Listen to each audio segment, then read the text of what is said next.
Mersey.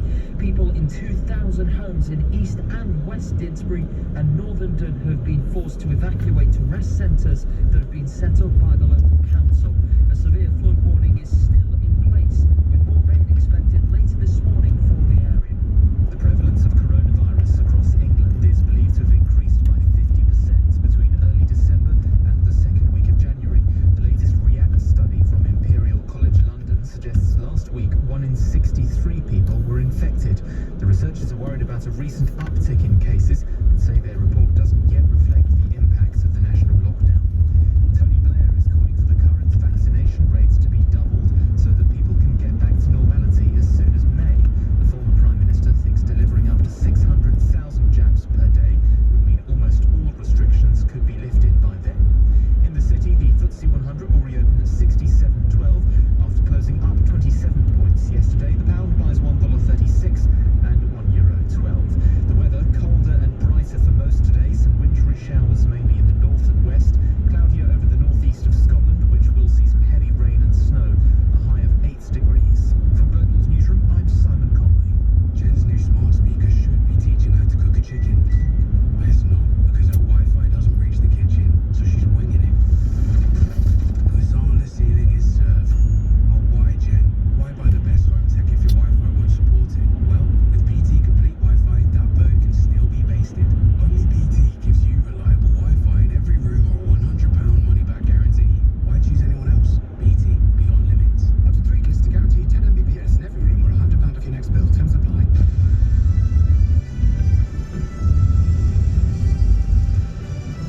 This is LBC from Global, leading Britain's conversation with Nick Ferrari at breakfast. Morning is 3 minutes after 7 on Thursday, January the 21st. Repeating the story you heard on the LBC News Bulletin, the virus levels could have risen in January, a sizable lift as well. And of course, this has at last, goodness knows we've been calling it for this, the vaccination centres in some parts of the country will go 24/7. 3 Birmingham hospitals are to start trialling 24/7 COVID vaccine clinics. I'm Kate Baldock in Birmingham with the latest. Meanwhile, a political row now going on over the Home Secretary reportedly saying that she was in favour of closing the borders back in March. What of that? We'll give you full details. Most importantly, of course, take your views and opinions on that. Staying with matters in this country, Storm Christoph has blown in. You should never underestimate the suffering and misery that floods can cause people, the real psychological shock of having a home flooded, and so we want to make sure that we're totally prepared. Having promised us on this show last month that the exams would go ahead next year at the end of this school year, Gavin Williamson returns, presumably to admit failure later in this hour. Full details. And of course, we go to the United States. Soaring rhetoric from the president yesterday, but in reality, can he deliver? And your assessment of the job ahead. It's later in the show. Nick Ferrari at breakfast. Call 0345 6060 973. Text 84850. Nick Ferrari at breakfast on LBC. As it is revealed, as I've said before, that England's virus levels may have risen already this month, in some instances by around 50%. There's a row going on over the borders. Details now, LBC's political editor Theo Ush with Theo. The government's decision not to close the country's borders at the start of the pandemic was controversial, but despite the fact that COVID-19 cases were being brought into the UK from abroad, Boris Johnson decided to keep them open. Now it turns out he had a vocal critic in his own cabinet. Step forward, Home Secretary Priti Patel.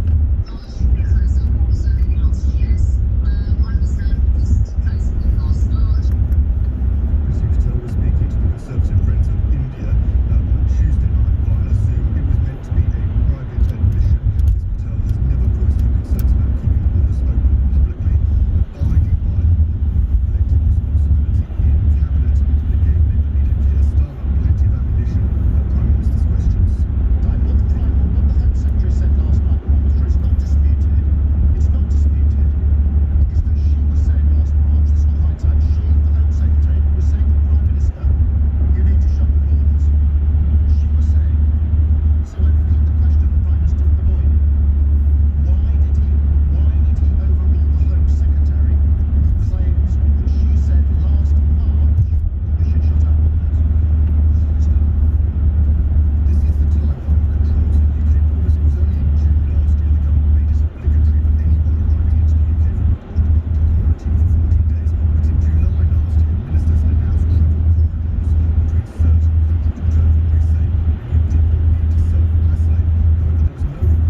distance in our own country was a big decision which took a long time coming. It wasn't until the end of March before we saw the first lockdown.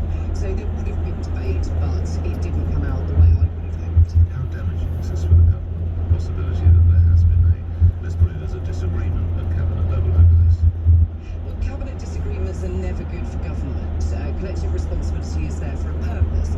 And these comments were made within a meeting over video conferencing, but they haven't been denied either. So I think this is now potentially damaging, and you're looking at a Home Secretary who is placing herself perhaps for a different job. What job might that be? Well, if you're looking at any leadership contest, as we always do, and I'm sure the media will speculate further on that, you could say that the branding that Ms Patel has put out recently is quite interesting, and is she perhaps positioning herself for the top job? She certainly talks tough on law and order. Grateful to you, Councillor. Thank you, Claire Pearson, your former Special Advisor to Immigration Minister of the Home Office. You're now Conservative Councillor down in Kent, and good luck with that. Okay, the borders, I'd be very surprised if any of you are going to say no, the borders, no, we should have kept them open all the time. But let's just, as I say, pause and think. Nearly 40 million people in the last year, for which figures available, came to this country, it's about half the population. It's not just Heathrow and Gatwick and Manchester airports. It's also Felixstowe and Dover and everything else, so it's how practical would it have been. We'll take your views on that. And we'll go over the borders, we'll cross the Atlantic, we go to the United States. Much to repair, much to restore, much to heal, much to build, and much to gain. Requires the most elusive of all things in a democracy: unity. He's 78-year-old, isn't he? Will assess his opportunities and, of course, his chances of success. 7:15 LBC News headlines, Simon Conway.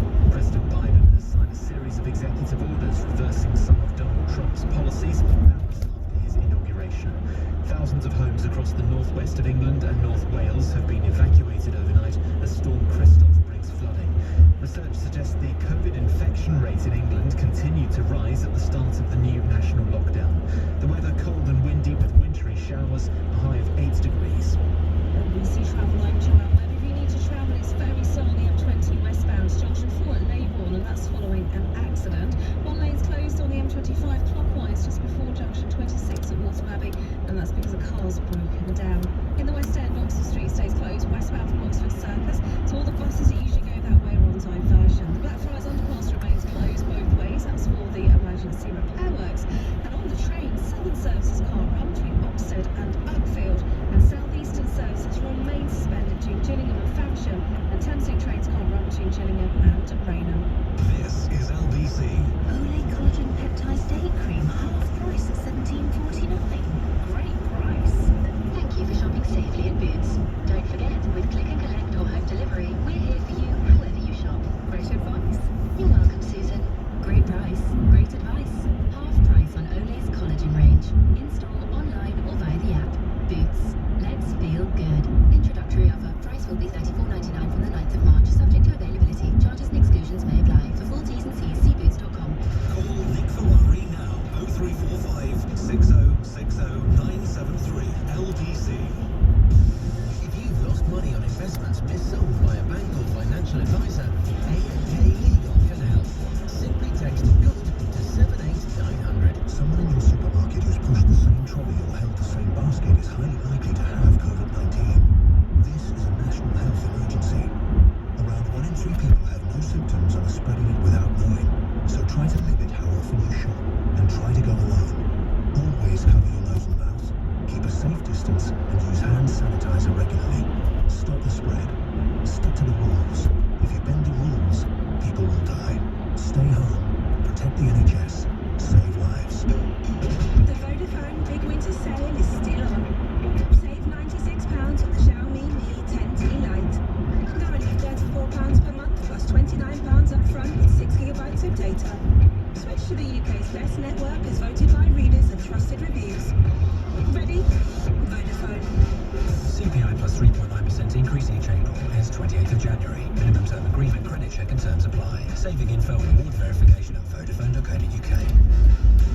If you're looking for a used Nissan, buy it from the people who built it. Our approved used cars come with a £395 deposit contribution and 2 years free servicing at 9.9% APR representative. Visit usedcars.nissan.co.uk to browse and reserve your used Nissan today. Valid until 31st of March 2021 on vehicles up to 5 years or under 75,000 miles. Whichever comes first. Participating dealers only. PCP Nissan Finance. Subject to status 18 plus. T's and C's apply. Visit usedcars.nissan.co.uk to find out more. You're probably not thinking of changing your cleaning contractor, but if we could offer your workplace a deep clean that comes with a decontamination certificate as standard, I bet you would. Well, now we do. Ice Cleaning can clean your workplace with electrostatic spray technology. Each month we'll issue you a decontamination certificate stating that our surface protection helps protect your surfaces for up to 28 days. For full details, visit ice-cleaning.com, the UK's cleaning experts. These are not just eggs. These are M&S eggs. Always 100% British, always free range. Just 90p every day. We have hundreds of remarkable value products to enjoy. This is not just value.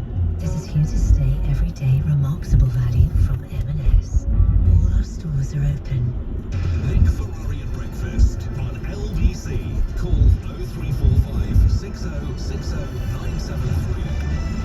The border fast, the row over when the border should or should not have been closed. Your reactions on that in just a moment. Front pages of the newspapers. Let's use it slightly differently. We're at our best when we're at our boldest. Who famously said that? That would have been Tony Blair. We're going to bring you some of the American newspaper headlines. The Wall Street Journal, Biden calls for unity. The Washington Post, virtually the same picture actually. Biden, unity is the path. A picture of the president being sworn in. New York Times, never known for its snappy headlines. Democracy has prevailed. Biden vows to mend nation. The New York Post, much snappier. Think of it as the Sun. Indeed, it has the same proprietor. And there's a picture of the president behind the desk in the Oval Office with a considerable pile of executive orders to sign. There he is, masked up, ready for action. Joe's in the House. And then the sub-deck, the second headline, there's a picture of Kamala Harris. Harris becomes first woman Veep. So that's how it's playing over there in the United States. Here in the United Kingdom, obviously, again, most of the front pages feature stories on that. A day of history, a day of hope is the Daily Mirror. The front page of the Daily Mail, Don's gone, let's go Joe, and they split their front page with a picture of the departing Donald Trump and President Biden hugging his wife, Dr. Biden. Big moment for US and Britain is the Express. Time for unity is the Times, sort of echoing there some of the American headlines. For the Daily Telegraph, it's end this uncivil war. The Guardian, democracy has prevailed. Exactly the same headline for the Financial Times as well. Now make America great again is the Metro. Ready, steady, Joe is the I. And for the Daily Star, they feature more the departure of the former President Trump, who of course decided not to attend the first time in more than 150 years.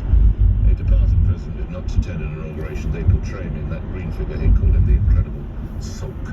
And Joe Biden, of course, was a first full day now behind the desk as President of the United States. 78 years. Remember, he first had a go at it more than 30 years ago. He's been in politics for more than 50 years. And my goodness me, there's some issues confronting the United States. But how did that momentous day yesterday play out? LBC's James Goodison reports. This is our historic moment of crisis and challenge. And unity is the path forward. And we must meet this moment as the United States of America. The 46th President of the United States used his inaugural address to preach one key theme: unity. As America picks up the pieces from a fracturing Trump presidency, Joe Biden enters the White House with many things on his to-do list: fighting the pandemic, stimulus checks, climate change, and race relations, to name but a few. Unity was not on display in the early morning as Donald Trump departed the White House for the last time on Marine One, skipping the inauguration altogether. The 45th president spoke at Andrews Air Base and told supporters that it may not be the last time he's on the political stage. Goodbye. We love you. We will be back in some form. Have a good life. We will see you soon. Thank you. Thank you very much. Thank you very much. As his regular theme music faded for the final time, Trump retreated to Mar-a-Lago. At noon, his so-called nuclear football was deactivated. Meanwhile, back in DC,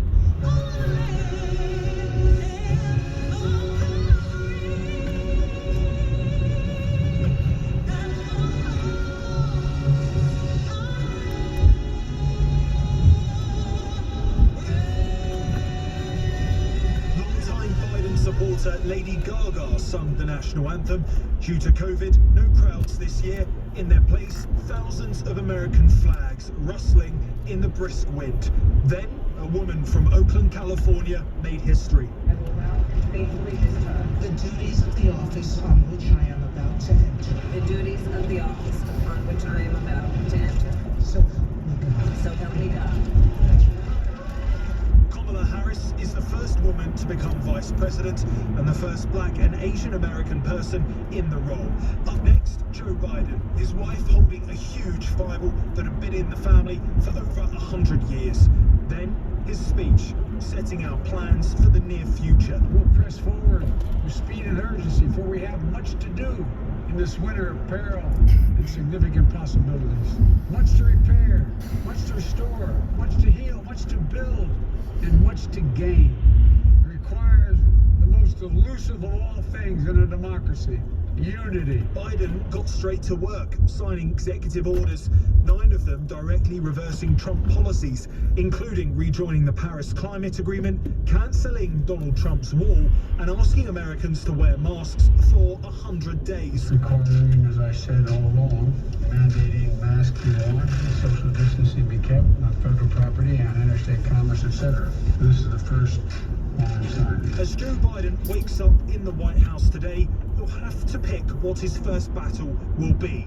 But the man preaching unity will need to press for compromise in order to combat coronavirus and fake news in a fractured America. James Goodison reports. Now, of course, in the United States, they don't have coronations, so inaugurations are, without in any way being confrontational or critical at all, it's as close as they get. It's a day of great pageantry and pomp, and they did it, as they always do, spectacularly well.